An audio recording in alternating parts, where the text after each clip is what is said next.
Thank you, Commissioners, and good afternoon. My name is Flynn, and I am a member of the Kentucky People's Union. I work with them because I believe there's power in numbers, and it is very important to surround yourself with like-minded individuals to fight for a positive cause. In this case, that cause is safe and affordable housing. It took me 3 months to find an apartment in Ashland. I was given the runaround by several landlords and Bruce Apartments, but thankfully Scope Towers had availability. However, before I started even looking at income-based housing, I was looking at potential rental properties in the city. It was an incredibly frustrating process because I am disabled and I cannot drive, along with the fact that I had to use rental websites to find anything. That is why I'm here today to speak on the rental registry. There needs to be something in place to make the search for safe and affordable housing less of an uphill battle.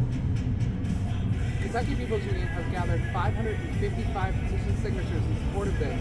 That's 100 more than the last time we spoke. So what's the problem?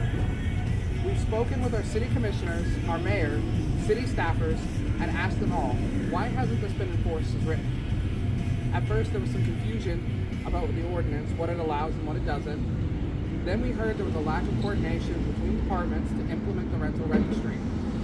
We want to understand, why can't the city send landlords notice that they need to register their properties?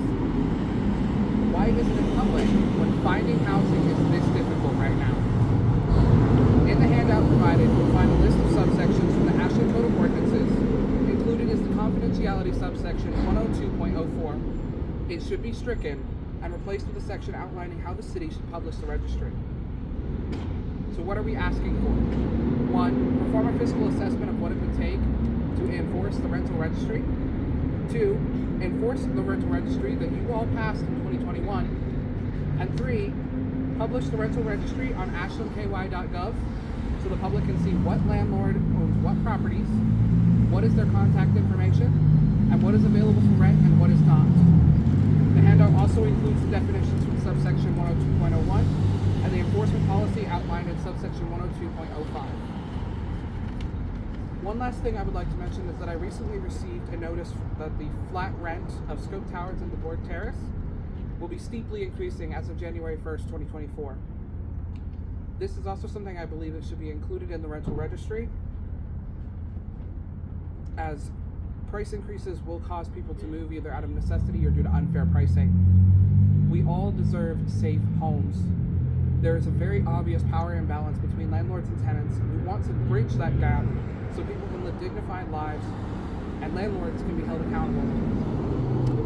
I do want to note that I adore Ashland and I've lived here for a year, and I appreciate the beautification efforts of the city, but I want people to be able to live here and thrive here. Finding housing is the foundation of that.